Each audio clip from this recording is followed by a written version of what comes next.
ज्ञान book channel में आपका स्वागत है। आज हम एक ऐसी कहानी सुनाने जा रही हूँ जिसको सुनने के बाद आप छोटी छोटी बातों पर मन दुखी नहीं करेंगे, साथ ही आसपास की चीजें पर गौर करने से हमें काफी कुछ नया सीखने को मिलता है। तो ऐसा ही ज्ञानवर्धक मोटिवेशन कहानी सुनने के लिए आप हमारे चैनल को लाइक, शेयर और सब्सक्राइब करके नए हो तो बेल आइकन दबा दीजिए, तो आपको नया वीडियो का नोटिफिकेशन मिलता रहेगा। तो चलिए सुनाती हूँ। एक समय की बात है, टीनू नाम की लड़की थी जो स्कूल में दिए गए कार्यों में बड़ी रुचि रखती थी। इस साल टीनू के स्कूल में गर्मी की छुट्टियां पड़ने से पहले उसकी टीचर ने सभी को विभिन्न पक्षियों के चित्र दिखाकर चिड़िया पर निबंध लिखने के लिए कहा था।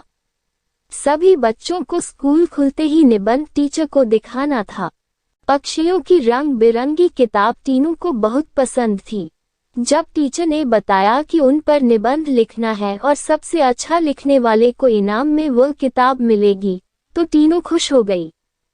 टीचर ने सभी पक्षियों से जुड़ी कुछ कहानियां भी बच्चों को सुनाई। उसके बाद स्कूल की गर्मियों की छुट्टियां पड़ गईं।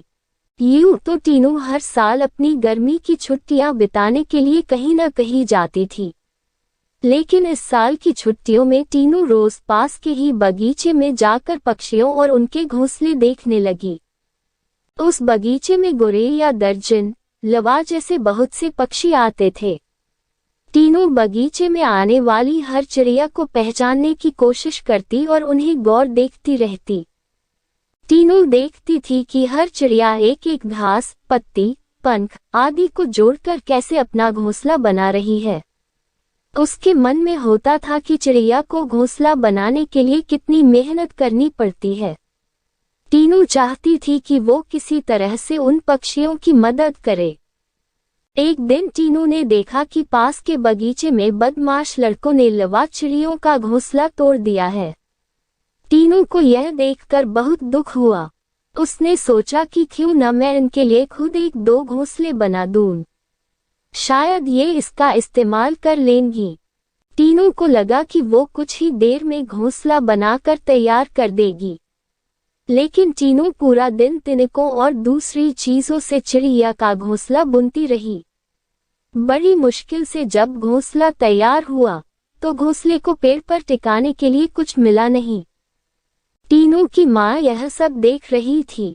तभी टीनू ने माँ को बताया, देखिए न, मैंने चिड़िया के लिए एक घोंसला बनाया है, मगर यह उतना सुंदर नहीं है जितना चिड़िया बनाती है। मैंने सोचा था आसानी से एक सुंदर घोंसला बन जाएगा, लेकिन ऐसा हुआ नहीं। यह घोंसला अंदर से काफी कठोर बन गया है। क्या आप इसे मुलायम बना देंगी? किसी तरह से टीनू की माँ ने उस घोंसले को थोड़ा ठीक किया। उसके बाद टीनू ने उस घोंसले को धागे की मदद से पेड़ पर टिका दिया। अब बगीचे में बैठकर टीनू लवा पक्षी के आने का इंतजार करने लगी। वो पक्षी बगीचे में आए तो, लेकिन टीनू द्वारा बनाया गया घोंसला उन्होंने इस्तेमाल नहीं किया। टीनू के साथ उसकी माँ भी बगीचे में आई थी। उसने टीनू को उदास देखकर कहा, तुम परेशान मत होना, अभी चिड़िया घोंसले पर आ जाएगी। तभी एक लवा पक्षी ने आकर टीनू द्वारा बनाए गए घोंसले को तोड़ दिया। अब टीनू ने मुंह लटका लिया। तब उसे उसकी माँ ने समझाया कि तुम्हें दुखी नहीं होना चाहिए। देखो, तुम्हारे द्वारा इस्तेमाल की गई चीजों से ही लवा पक्षी अपने लिए घोंसला बना रहे हैं। हो सकता है कि इन्हें दूसरों का बनाया हुआ घोंसला पसंद नहीं आता हो। दुखी मन से टीनू ने कहा, माँ, मैं अपने स्कूल के निबंध में यह सब कुछ लिखूंगी। कुछ देर बाद टीनू ने कहा, माँ, आपने देखा कि लवा पक्षी अपना घर झाड़ियों में बना रहे हैं? जवाब में टीनू की माँ बोली, हाँ बेटा, मैंने सुना था कि लवा पक्षी अपना घोंसला किसी के घर के रोशनदान या पेड़ पर ही बनाते हैं। आज यह नई बात पता चली है। कुछ और दिनों बाद टीनू ने लवा पक्षियों के बारे में एक और बात जानी कि वो सीधे उड़कर अपने घोंसले में नहीं जाते। घोंसले से कुछ दूर ठहरकर इधर उधर कूदते हुए वो अपने घोंसले तक पहुंचते हैं, ताकि किसी को उनके घोंसले का पता न चले। थोड़े ही दिनों में स्कूल की गर्मियों की छुट्टियां खत्म हो गईं। टीनू ने स्कूल जाकर लवा पक्षी के बारे में लिखा और निबंध प्रतियोगिता जीत ली। इनाम में मनपसंद चिड़ियों वाली किताब मिलने पर टीनू खुश हो गई। प्रतियोगिता जीतने के बाद भी टीनू रोज चिड़ियों की चहचहाहट सुनने के लिए उस बगीचे में जाकर घंटों बैठती है, मानो उसकी चिड़ियों के साथ दोस्ती हो गई हो।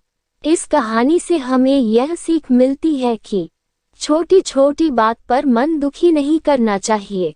साथ ही आसपास की चीजों पर गौर करने से हमें काफी कुछ नया जानने को मिलता है। दोस्तों, अगर यह कहानी पसंद आई हो तो आप हमारे चैनल को लाइक, शेयर और सब्सक्राइब करके बेल आइकन दबा दीजिए। आपका दिल से शुक्रिया अदा करती हूँ। प्लीज एक लाइक और एक सब्सक्राइब कर दीजिए।